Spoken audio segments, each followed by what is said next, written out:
शब्द है आरएसएस का। आरएसएस लगातार जो है ये समरसता समरसता चिल्लाती रहती है, लेकिन वो समानता नहीं चिल्लाती, वो समता नहीं चिल्लाती। आखिर कारण क्या है? जय भीम, नमो बुद्धाथियों। साथियों, आज हम चर्चा करेंगे समता और समानता पर। क्या समता और समानता एक ही है? क्या इनको एक ही समझना चाहिए? और दूसरे लोगों का एक और शब्द है समरसता। क्या समरसता, समानता और समता एक ही है या तीनों शब्द जो हैं अलग-अलग हैं, इनका अर्थ अलग-अलग है? तो सबसे पहले हमें जो है इनको समझना चाहिए, इनके अर्थ को समझना चाहिए।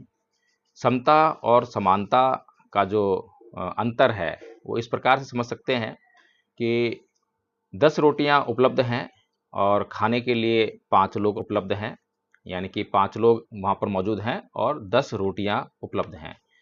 तो यदि समानता की बात करें तो समानता सिद्धांत ये कहता है कि 5 लोग हैं, 10 रोटियां हैं, तो 10 रोटियों को 5 से भाग कर दो, उत्तर आएगा 2। तो 2 रोटियां एक हिस्से में आती हैं, इसलिए जो है प्रत्येक को जो है 2-2 रोटियां दे दो। तो ये जो है समानता का सिद्धांत हुआ। लेकिन भगवान बुद्ध जो हैं थोड़ा-सा इससे और अधिक ऊँची बात कहते हैं, ऊँचा सोचते हैं। वो कहते हैं कि भई जो 5 लोग हैं, उनकी ज़रूरत जो है एक जैसी नहीं हो सकती। उनकी ज़रूरतें जो हैं समय, परिस्थिति और शरीर के हिसाब से अलग-अलग हो सकती हैं। मैं ये नहीं कह रहा हूँ कि अलग-अलग ही होंगी, लेकिन अलग-अलग हो सकती हैं। उदाहरण के लिए एक व्यक्ति को कम भूख लग सकती है, दूसरे को ज़्यादा भूख लग सकती है, तो एक की ज़रूरत कम और दूसरे की ज़रूरत ज़्यादा हो सकती है। इसलिए अगर हमने ये समानता का सिद्धांत यहाँ पर लागू किया और जिसको 2 रोटी की भूख थी, उसको 2 रोटी दे दी, तो ठीक हुआ, अच्छा हो गया, न्याय हो गया। लेकिन कहीं दूसरे व्यक्ति को 3 रोटी की भूख थी, लेकिन उसको हमने जो है 2 ही रोटी दी, तो उसको 1 रोटी का जो है उसके साथ में अन्याय हो गया। इसी प्रकार से अन्य व्यक्ति को जो है केवल 1 रोटी ज़रूरत थी और उसको हमने 2 रोटी दे दी, तो वहाँ भी जो है 1 रोटी का अन्याय जो है हो गया। अब वो 1 रोटी का क्या करेगा? 1 रोटी का वो संचय करेगा और वो संचय करने से जो है उसके भीतर फिर से जो है वही लोभ, लालच और निजी स्वार्थ की जो प्रवृत्ति है वो उत्पन्न होने लगेगी। इसीलिए जो है ये समता का सिद्धांत बहुत महत्वपूर्ण है। समता का सिद्धांत कहता है कि जिसको जितनी आवश्यकता है उसकी पूर्ति की जानी चाहिए। ना तो आवश्यकता से कम देना चाहिए और ना ही आवश्यकता से अधिक देना चाहिए। उदाहरण के लिए अगर हमें किसी जगह पर एक रोड बनाना है और उस रोड पर जो है उस जगह पर बहुत सारे गड्ढे बने हुए हैं, तो उस पर रोड बनाने के लिए सबसे पहले हमें भूमि को समतल करना पड़ेगा। तो हमें जो है गड्ढों में मिट्टी डालनी पड़ेगी, मिट्टी डालकर उसे समतल करना है।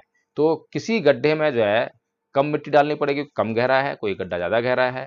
तो अगर हमने जो है रोड बनानी है और समतल रोड बनानी है, अच्छी रोड बनानी है, तो हमें इस बात का विशेष ख्याल रखना पड़ेगा कि कौन से गड्ढे में कितनी मिट्टी की आवश्यकता है। तो इसीलिए जो है ये समता का जो सिद्धांत है बहुत महत्वपूर्ण है और भगवान बुद्ध ने हमेशा एक शब्द का इस्तेमाल किया है सम्यक।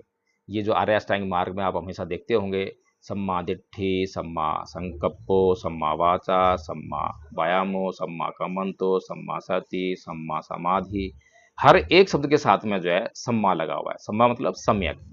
सम्यक यही है उचित, यानी कि जिसको और जहाँ जितनी आवश्यकता है उतना ही काम किया जाए, उतना ही उसको दिया जाए और अनुचित ना किया जाए। अगर आप अनुचित करते हैं अपने साथ भी अनुचित ना करें। अगर अपने साथ भी अनुचित करते हैं तो आपको भी नुकसान होने वाला है।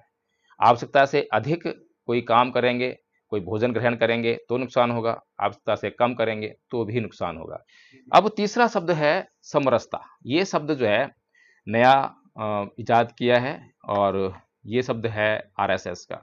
आरएसएस लगातार जो है ये समरसता समरसता चिल्लाती रहती है, लेकिन वो समानता नहीं चिल्लाती, वो समता नहीं चिल्लाती। आखिर कारण क्या है?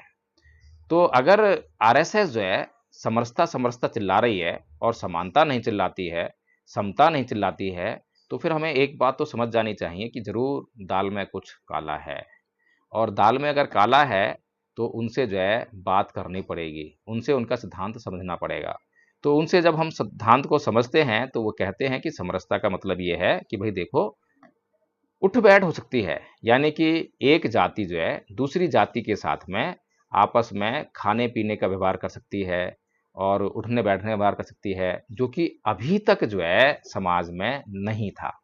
ये बात भी बड़ी गौर करने लायक है, क्योंकि वो खुद ही इस बात को स्वीकार कर रहे हैं। अगर वो समरसता का सिद्धांत भी लेकर आ रहे हैं और समरसता के अंतर्गत वो ये कहना चाह रहे हैं कि भाई देखिए, हम जो है आपस में समान तो हो नहीं सकते। ये बात भी बिल्कुल साफ-साफ कहते हैं कि वो हम आपस में समान तो हो नहीं सकते, जातियाँ तो बनी रहेंगी। लेकिन ये जातियाँ जो हैं आपस में व्यवहार करना शुरू कर दें, आपस में एक साथ खाना खाना शुरू कर दें, उठना-बैठना शुरू कर दें, तो इससे इसको जो है वो समरसता कहते हैं। तो ज़ाहिर-सी बात है कि वो स्वीकार कर रहे हैं कि हाँ, अभी तक जो है ये इतनी समरसता भी समाज में नहीं थी, जिसके लिए अब आरएसएस ने प्रयास शुरू कर दिया है। तो इसीलिए जो है हमें बड़ा ध्यान देना पड़ेगा, बड़ा सोचना पड़ेगा। जो लोग केवल इतने से ही संतुष्ट हो जाते हैं, तो उनका जीवन जो है फिर से उसी व्यवस्था की तरफ कब धकेल दिया जाएगा, कुछ पता नहीं। इसीलिए हमें जो है, जो हमारा शब्द है समता, समता की तरफ बढ़ना पड़ेगा, समानता की तरफ भी नहीं, समता की तरफ बढ़ना पड़ेगा। क्योंकि अगर हमने समानता की बात की, तो ये भी समझ लीजिए, बहुत से लोग अभी आपके आरक्षण का विरोध करते हैं। क्या कहते हैं कि जब आर्टिकल 14 हमें जो है समानता का अधिकार देता है, तो फिर ये आरक्षण क्यों? ये भेदभाव क्यों? हमें भी समानता का अधिकार चाहिए। वो भी कहते हैं और सही बात है। तो इसीलिए जो है आप संविधान के भीतर केवल समानता का सिद्धांत ही नहीं देखेंगे। जब आप आर्टिकल 15 यानी कि अनुच्छेद 15 जब पढ़ते हैं, तो वो सामाजिक समानता की बात करता है। केवल समानता की बात नहीं करता, सामाजिक समानता की बात करता है। तो अगर खाली समानता की ही बात होती, तो एक ही आर्टिकल से काम चल जाता और वहाँ पर लिख दिया जाता कि इस देश के सभी नागरिक समान हैं और सभी को समान अधिकार मिलेंगे। लेकिन ऐसा तो है ही नहीं। संविधान निर्माता को भी पता था और उस समय के तमाम नेताओं को भी पता था कि ऐसा तो है ही नहीं। भारत में सभी लोग समान नहीं हैं, इसीलिए उनके साथ में समानता का व्यवहार नहीं किया जा सकता। इसीलिए जो है भारत के संविधान में ये विशेष प्रावधान किया गया कि ज़रूरत के हिसाब से जिन लोगों को अधिक ज़रूरत है, उन लोगों की जो है पहले ज़रूरत पूरी की जाएगी। जिन लोगों के भीतर पिछड़ापन है, पहले उनका पिछड़ापन दूर किया जाएगा। इसीलिए जो है ये साथियों समझने वाली बात है। आपको लोग जो हैं भ्रम में डाल सकते हैं, मूर्ख बनाने का प्रयास कर सकते हैं, समानता, समानता चिल्लाकर, समरसता, समरसता चिल्लाकर, लेकिन आपको जो है अपनी नज़र केवल एक ही शब्द पर टिकाए रखनी है और वो है समता। क्योंकि समता को ही ध्यान में रखकर अनुच्छेद 15 आया है, अनुच्छेद 16 आया है। अगर आपकी समता को ध्यान में ना रखा गया होता, तो आपके लिए आरक्षण की व्यवस्था नहीं की जा सकती थी। क्योंकि उन लोगों ने परम पूज्य बाबा साहब डॉक्टर भीमराव अम्बेडकर ने इस बात को अच्छी तरह से समझा कि समाज में जो है कुछ लोगों की स्थिति जो है बहुत गड़बड़ है, बहुत हीन है, बहुत दयनीय स्थिति में है। इसलिए अगर उनको कुछ मदद नहीं की गई, कुछ एक्स्ट्रा हेल्प नहीं की गई, तो वो कभी भी जो है इन लोगों का सामना नहीं कर पाएंगे, इन लोगों के साथ में मुख्य धारा में नहीं आ पाएंगे और फिर हम कभी भी एक राष्ट्र का निर्माण नहीं कर सकते। एक राष्ट्र को राष्ट्र बनने के लिए ये बहुत ज़रूरी है कि उस देश की सीमाओं में जितने भी संसाधन हैं, वो सभी संसाधन उस देश में रहने वाले लोगों के दुखों को दूर करने में निहित किए जाएं, लगाए जाएं।